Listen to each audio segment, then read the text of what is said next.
What I really want to do is really, I don't really, this is not trying to be humble, I don't hold a light to these people, but I do want to spend a little bit to talk about the goals of the Chesed mission, but the goals of Chesed altogether, and things we can relate to. I'll have 2 or 3 divrei Torah, I hope that's okay, and follow as best as you can. I'm actually going to start one of my favorite divrei Torah on page 1 on top. Page 1 talks about Parshat Terumah. In Parshat Terumah, all the Jews donated towards the building of the Mishkan. I'm just a teacher, I got to do this. Of the Mishkan, very good. And people were asked to donate, which is very nice. And then the Torah lists all the things that were donated. You could read with me or not. When speaking about collecting the various materials in the Mishkan, the Torah enumerates various materials in descending order. I'm using Torah because I was taught the Torah is not only teaching us history, is not only teaching us halakha, it's teaching us how to be people. And therefore every part of the Torah has a hidden meaning to it. So Torah, for some reason, is talking about the various materials in descending order of value. Gold, silver, copper, I'm not into materials, but I'm assuming they go down. However, at the end of the list, having enumerated relatively inexpensive items, wood, oil, spices, all of a sudden the Torah mentions that 2 precious gems were donated.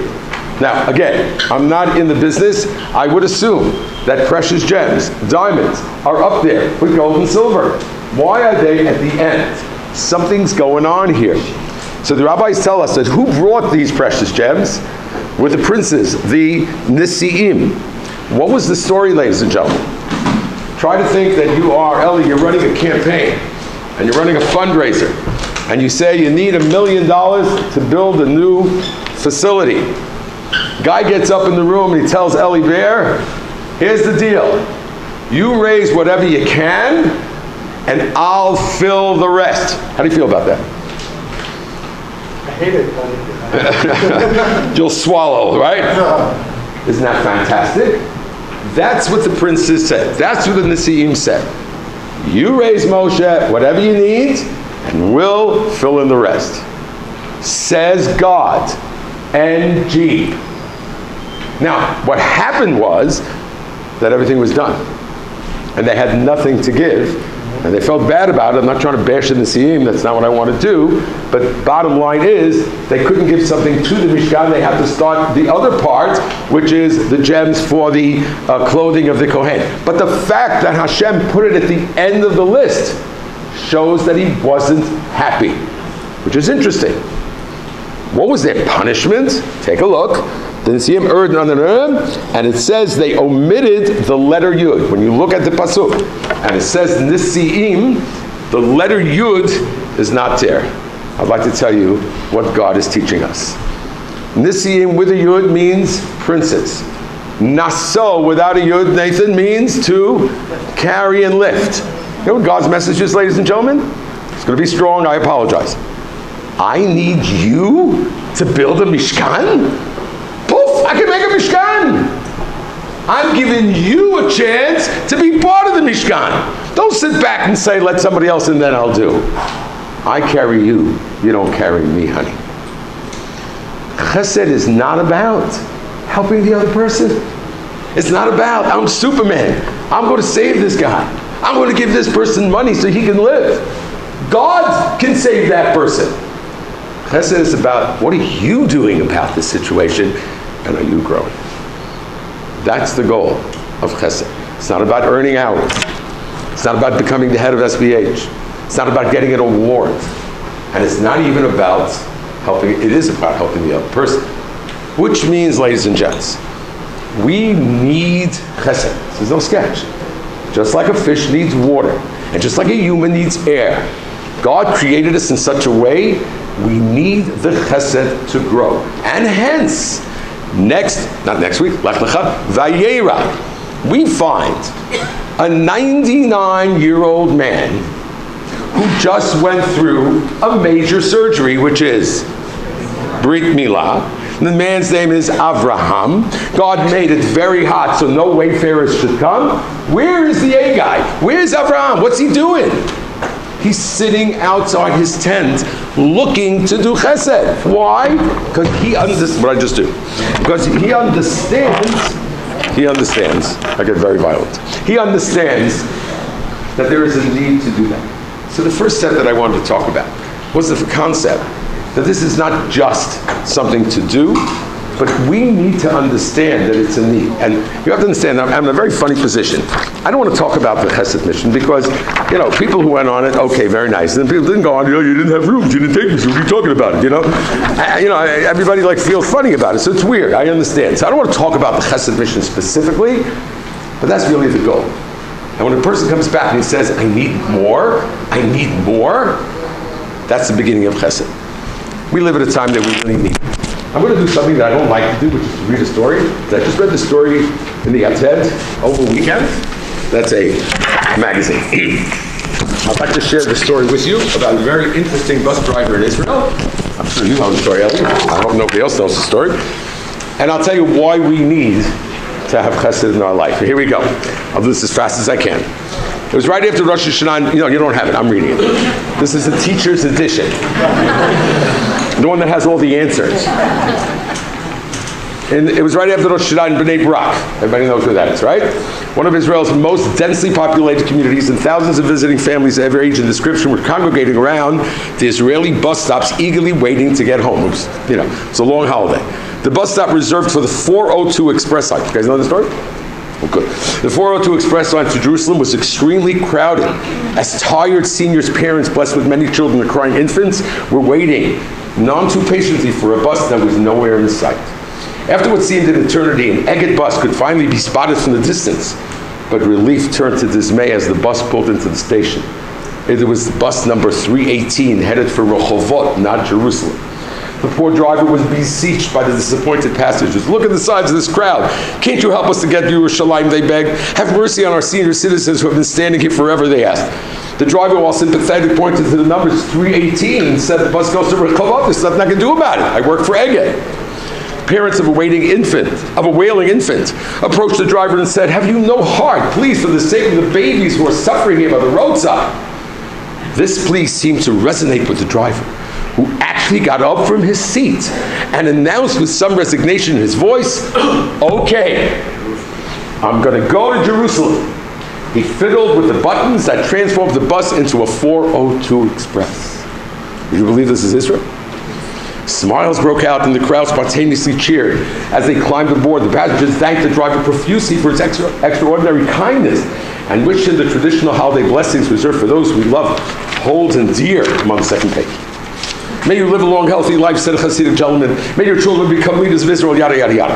The packed bus left the station as the maximum number of allowable standees gripped the bars. A gentleman approached the driver and said, can I use the public address system for a special announcement? After the slightest hesitation, the driver said, sure, why not? The man clutched the mic and launched into a masterful speech about what kind of man this bus driver must be, springing his remarks with adjectives like a saint, a giant, someone of sterling character who deserves our everlasting gratitude. Loud applause capped the man's eloquent speech, and things began to settle down. Just minutes before reaching the central bus station in Jerusalem, a young man approached the driver and said, can I ask you a question? He says, sure. Despite your really beautiful act of kindness, I can't wrap my mind around the fact that you were prepared to probably lose your job over what you did. No self-respecting bus company would ever let a driver get away with changing his route on the fly, regardless of how nice this gesture is. The driver responded with a chuckle. Let me tell you what really happened. Back at the depot, we have a camera that's trained on all bus stops. At some point, my supervisor saw the swelling crowd at the 402 stop and how much the mob was beginning to turn ugly. Kids screaming, parents complaining, and he says to the waiting drivers, okay, who wants to do an extra Jerusalem run? My friend David says, not me. I don't want to be cursed by all those cranky people. My buddy Shimon says, you wouldn't believe the abuse I get on the 402 last Saturday night. Not me. And so it went with all the drivers. I called out, I'll take it. And I bet I can transform the curses and complaints of all those frantic Jews into heartfelt blessings. They looked at me like I was nuts. I climbed into the bus and changed the number to 318. And it worked like a charm. I haven't been blessed like that since my bar mitzvah. This is fantastic. It's a real story. the end is, the best way to transform misery into blessing is simply to drop the sense, here it is, of expectation and entitlement. Sorry, I'm yelling. Just like the driver of the bus and his passengers live happily ever. I don't want to get too much. Let me get the point out. I know it's late and I have things to do. We live, I said it at a speech a little while ago. Ladies and gentlemen, we live in an entitled world. We have too many expectations. Of course I'm going to find somebody to marry. Of course I'm going to have a child. Of course I'm going to have health. Of course. Till something stops people's lungs. And that's unfortunate that when that happens, all of a sudden, we understand what life's about and appreciate the things in life. We don't want to wait for those things. We want to involve our life in Chesed. And you ask anybody who's come back to the Chesed mission, the word that you're going to hear, or anybody involved in Chesed, is going to say, I appreciate life. I love my wife. I love my kids. Yes, so they failed the Regents 8 times. I can deal with it. That's the message. Everybody got it? I got to move. Second message is another Dvar Torah. I'm not apologizing to Dvar Torah. I love Dvar Torah. This is, if not for that, I wouldn't make a living, you know. Okay. I love this. This is Parshat Chayei Sarah. I've said this in class. Should I call on some of the ladies in the class to stand up? You got to work hard for Chesed. And I'd like to show you something really cool. What is one of the top? No, I'm still on page 1, bottom of page 1. Oh, by the way, I make these little, these. Look, we make a living by what we get. We make a life by what we give. It's all very nice. Okay. There is a classic example of Chesed in a story of looking for a shidduch, looking for a nasi. Who is the woman who was the classic Chesed person in order to marry a very holy man? Who is the lady? Rivka. Who went to find her?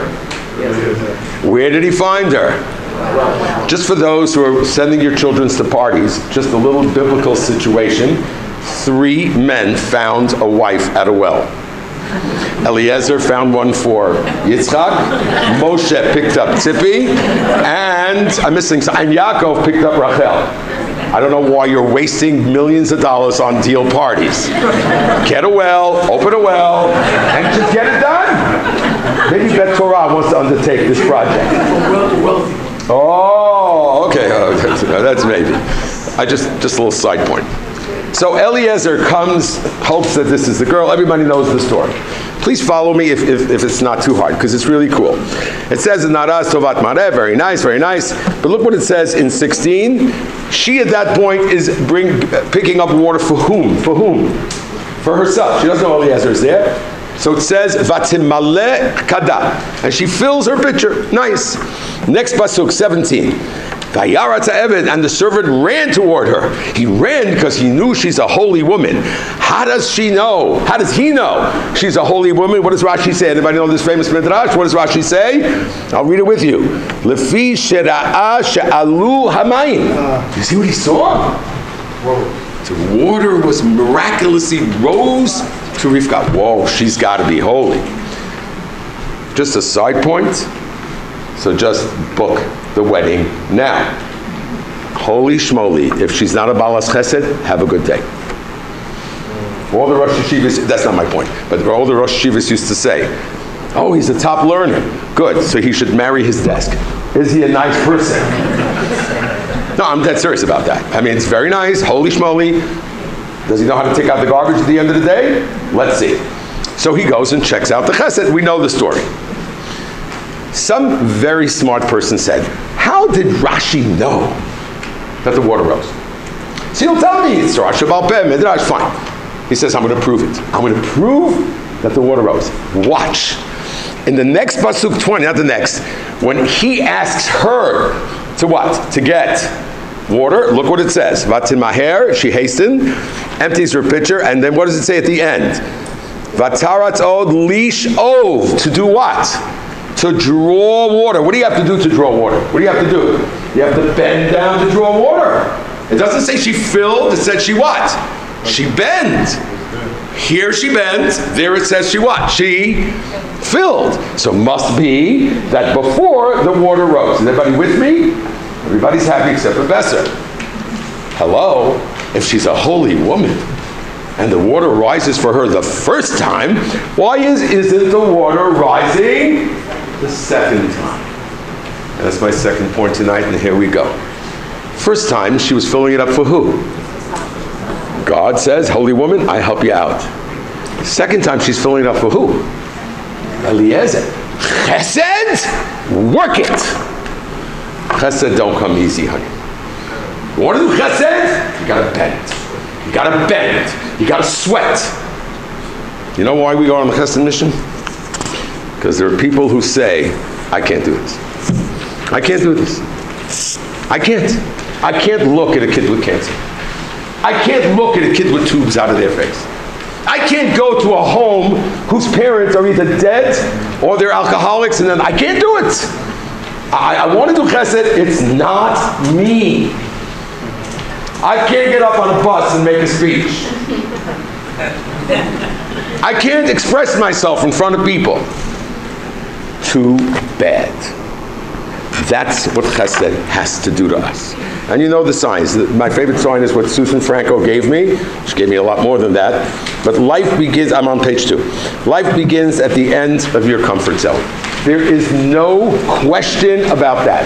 No question. I'm going to say something a little strong. This is being taped, so I hope I'm okay. Forgive me for about to, oh, you, but this one.